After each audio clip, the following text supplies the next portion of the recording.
Okay. What is your message to Elon Musk, who says it's time to kill the bill? Welcome back to the Constitution Corner, your home for truth, liberty, and unapologetic American values.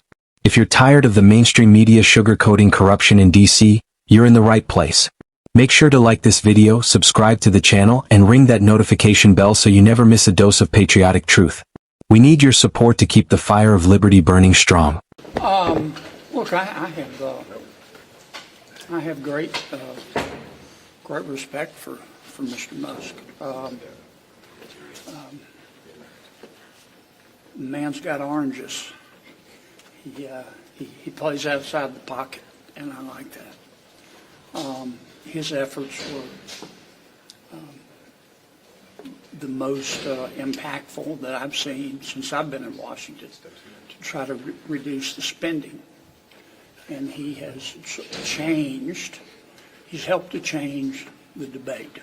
For 4 years under President Biden, the question that was always asked up here was who needs to pay more in taxes? And thanks to Mr. Musk and others, the new question is, what the hell happened to the money? And I think that's healthy.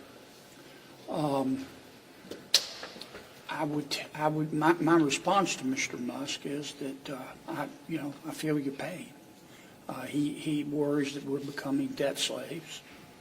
He wants Congress to learn or relearn the magical healing power of a no, and I agree with all that. I'm not prepared to throw in the towel on this bill. Here's where we are with the bill. We're in what I call the lively discussion stage. And this thing can go in one of two directions. It can go in a positive direction, where nobody's completely happy, but we put together something we can all support. Or door number two is it turns into a crime scene.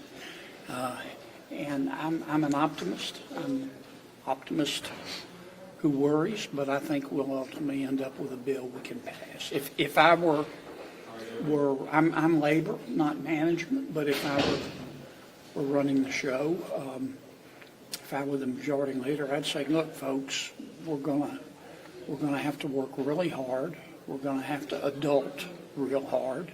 That means working nights and weekends. And you say, well, why is that important? When we get together for 3 and 4 hours to discuss this bill and people can voice their concerns, it helps. I can't explain why. It's like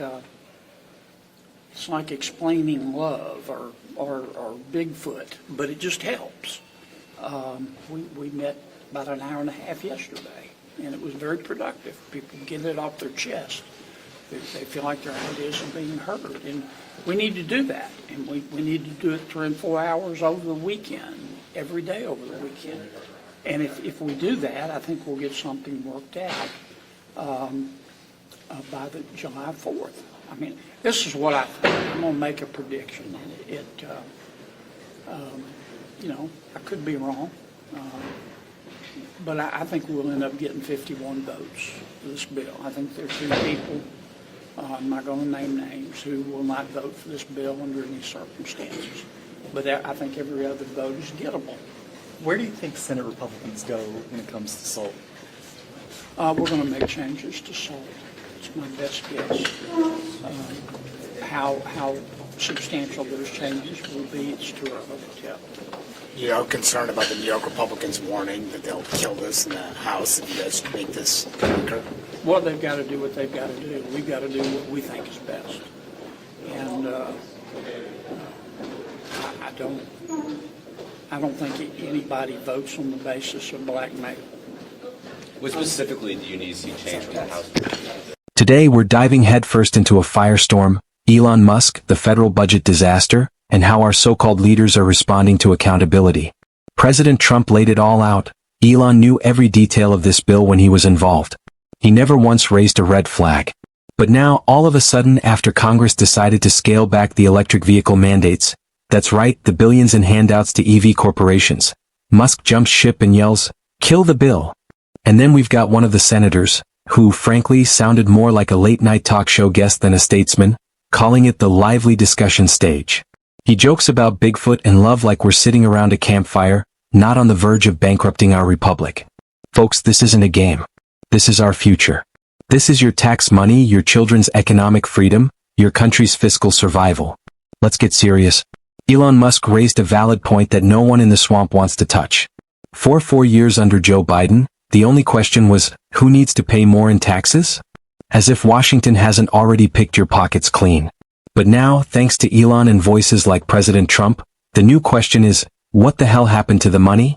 That's a question every American should be shouting from the rooftops. Look, whether you love or hate Elon Musk, he's right about one thing. This bill is bloated. It's packed with Green New Deal leftovers, social engineering schemes, and layers of bureaucracy that do nothing for the average hardworking American. And let's not forget, it props up an EV mandate that would force Americans out of gas-powered cars, even if they can't afford it, even if they don't want it. President Trump said it clearly, he's all for electric vehicles, but we should have the freedom to choose. Gasoline, hybrid, diesel, you name it. This is America, not a government-run showroom. And when Trump says Musk only had a problem with the bill once the money dried up, I believe him.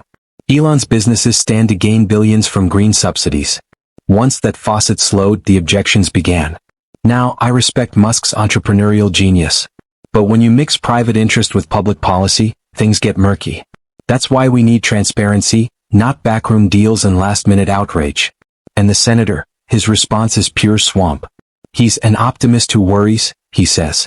Well, I'm a patriot who's furious. This man talks about adulting real hard, and working weekends like that's some grand sacrifice. Newsflash, millions of Americans work weekends just to feed their families, and they don't get to run trillion-dollar bills on the taxpayers' tab. He predicts they'll get 51 votes. That should send chills down your spine. Because it means just enough people in Congress are still willing to sell us out under the guise of compromise. These people talk about door number 2 being a crime scene. Folks, this entire bill process already looks like one. We need senators who don't crack jokes about Bigfoot in the middle of a budget debate. We need leaders who ask what President Trump and Elon Musk are asking, where did the money go? In closing, we have to be vigilant.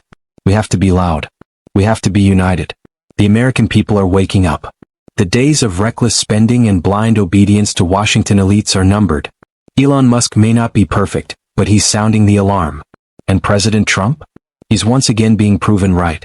He saw this bill for what it was, a ticking time bomb wrapped in green ribbon. So keep speaking out. Keep sharing these videos. Make sure you like, subscribe, and comment below. Do you think Elon Musk is right to call for the bill's defeat? And do you trust any of these senators to put America first? We are the Constitution Corner, where Americans' root guides its future. Until next time, stand strong, speak truth, and may God bless the United States of America.